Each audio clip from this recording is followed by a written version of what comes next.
The Patriots have made 4 roster moves heading into Sunday's matchup against the San Francisco 49ers. And I want to break them down here for you guys as your one-stop hub for everything New England Patriots news and rumors. I am your host, Allie Barefoot, but we don't just update you guys on the news and rumors as much as we love to. We also go live every single Patriots football game this season, the next season, and the next season, even your children's season. So if you guys want to go on ahead and join us on Sunday, hit that like button for me so I can get a head count for the Patriots taking on the San Francisco 49ers. Look, one of these teams does not want to lose 3 in a row, and I'm pointing more so here in San Fran. So come join us, have a couple of beers, and we're going to break down the play-by-play. That way you guys don't have to pay for any streaming services because, come on, that is so overrated. But let's go on ahead and get you guys updated to those roster moves. Number 1, we all knew this was coming as Ja'Whaun Bentley got injured in Week 2 versus the Seahawks, but they officially moved him to IR, and I'm going to talk about why this is a huge move, more so on the back half of this show, because we could be getting great injury updates moving forward. But this was a big loss overall. We all know the captain, Ja'Whaun Bentley. You know him, you love him. But this also has taken a big hit on a defense that's already kind of struggling without Matthew Judon, not having Christian Barmore, now not having Ja'Whaun Bentley. It really sucks. But it does allow the Patriots to continue to get better. But we got to talk about what happened in Week 3. Knowing that Ja'Whaun Bentley is a captain, knowing that he is in charge of the linebacker room, they looked lost without him. And I'm not talking about just not communicating, not talking about where to go here, where to go there.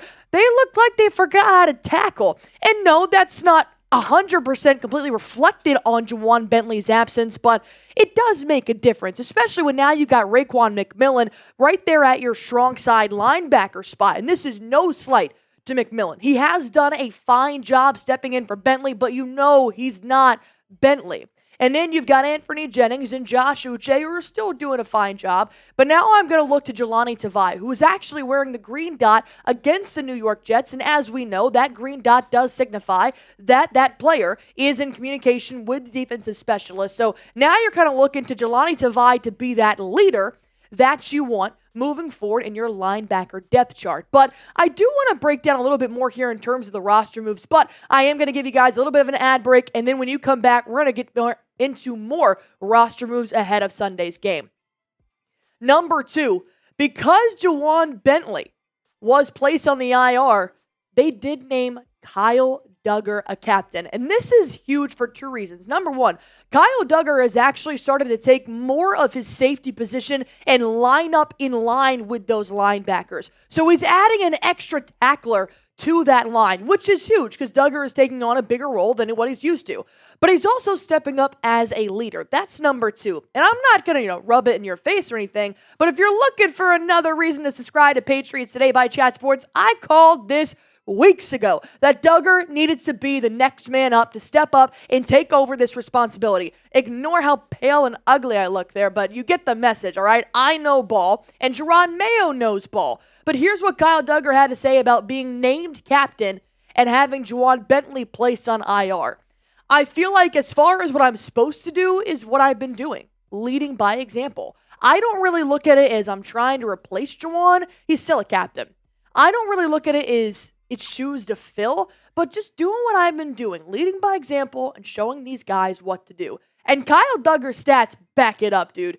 He was the leading tackler in Week 2 versus the Seattle Seahawks when Ja'Whaun Bentley went down. He's been a vocal leader in the locker room, on the field, especially in that secondary when it comes to the safeties and then the younger cornerbacks as well. But now lining up close, if not behind the linebackers, provides another headhunter that does make up just slightly for what Ja'Whaun Bentley was able to do on the field. So if you guys are glad that Kyle Dugger, this now means that Peppers and Dugger are now both captains this year. This is Dugger's first season as a captain. Go on ahead, like this video, show the captain some love by hitting that thumbs up button. And I've got 2 more roster moves that you guys need to know about. But first, I need you guys to know how to fill your tummies with the best nutritious meals on a budget. I am talking about Factor meals. This is no mess, no prep meals that are ready to eat in just 2 minutes. So you can keep all of your time out of the kitchen, because the last thing I want to do after working 8, 9, 10 hours is go home and cook for myself, for my boyfriend, for my cats. It does not matter. I would rather just pop this bad boy in, get it heated, get it ready, and I can eat it, enjoy it in 2 minutes. It's fresh, never frozen. These are actual meals crafted by chefs, and they're all dietitian approved, so you can make your day delicious from breakfast to dessert. Stay fueled with easy, nutritious options. I love their add-ons like their smoothies, banana strawberry with 100% coconut water. You know your girl does not drink water. I love Dr. Pepper. But if I'm going to get my hydration in, I'd rather it be in smoothie form. Sue me. So that's why I love Factor Meals for several reasons. If you guys want to go on ahead and get started, head to factormeals.com/patchchat50. Use code PatchChat50 to get 50% off your first box plus 20% off your next month. That's code PatchChat50 at factormeals.com/PatchChat50 to get 50% off your first box plus 20% off your next month while your subscription is still active.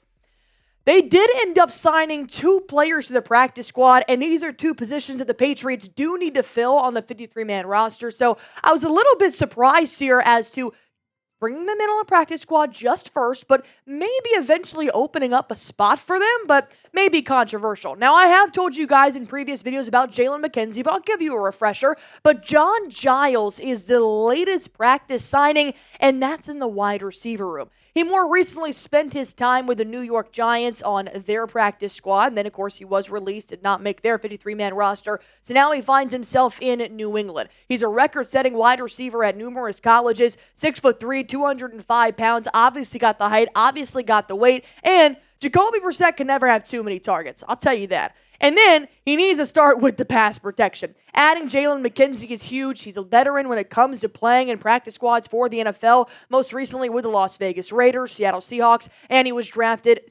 with the Titans coming out as a UDFA in the draft a few years ago. But as you guys can see, 6'5.5", 315, that's a big boy. And I would love to have him in the offensive line for the Patriots, knowing that he's a swing tackle and he is a 5-position versatility player. So hopefully we'll maybe see somebody like Ja'Whaun Bentley making their way up here to the depth chart. But the last roster move you guys need to know about, remember how I said this is huge as to why they put Ja'Whaun Bentley on the IR but haven't filled his position with anybody just yet? It's because I think they're waiting for a player to come off the IR or for a player to be fully healthy. And here's why I think that is because Mike Reese came out with this tweet saying, in placing linebacker Ja'Whaun Bentley on injured reserve today, the Patriots did not promote anybody from the practice squad to fill a spot, which is a little unusual. One possibility is to roll with 52 players through Sunday, then wide receiver Kendrick Bourne, linebacker Sione Takitaki, and safety Marte Mapu are eligible to return. So the Patriots are thinking long game here, right? Ja'Whaun Bentley, hard to replace. You're going to give the green dot to Divide. You're going to give the captain role to Duggar, but you don't necessarily need to put a 53-man on that roster for Sunday. Keep it open and allow these players to rest, to come back, come off the IR, which has been sorely missing them in the last couple of weeks, especially with somebody like Kendrick Bourne, who has already told fans, hey, look, man, I am ready and I am looking for that week 5 return. It hasn't been 110% guaranteed just yet, but knowing that somebody like Bourne, which we are very thin at the receiver room, not in terms of injury, but just in terms of targets. You can never have too many targets here for a struggling quarterback like Jacoby Brissett. And then Sione Takitaki, well, that will help in mixing up with not having Ja'Whaun Bentley out there. And then safety Marte Mapu, which now you're going to have Kyle Duggar, who's going to be taking a little extra reps here, trying to fill in for that linebacker position as well. So having Marte Mapu jump in will end up bringing some workload off of Kyle Duggar's plate. But there's also several other players that are still pending on that IR, still figuring out some injuries. You know, Christian Barmore, who is actually making several more appearances in practice, not playing, but at least just there for morale as he's got blood clots. Sione Takitaki still out, but could be back in week 5. Sidy Sow, questionable for Sunday. Marte Mapu still dealing with the undisclosed. Then Kendrick Bourne has been progressing, so there are still people on the IR that have yet to come back and play this season that could help the Patriots be a 7-win team. But nonetheless, having anybody come back for week 4, whether it's Sidy Sow, Verdarian Lowe, or even week 5, whether that be Takitaki, Mapu, or Kendrick Bourne, would be a huge improvement for the Patriots, who are, like the rest of the NFL, struggling with injuries right now. So my last question here for you guys here is, do you want to beat the 49ers? I should have an overwhelming yes from every single person that watches this video. Go on ahead, hit that thumbs up button for me. And as always, subscribe to Patriots Today by Chat Sports.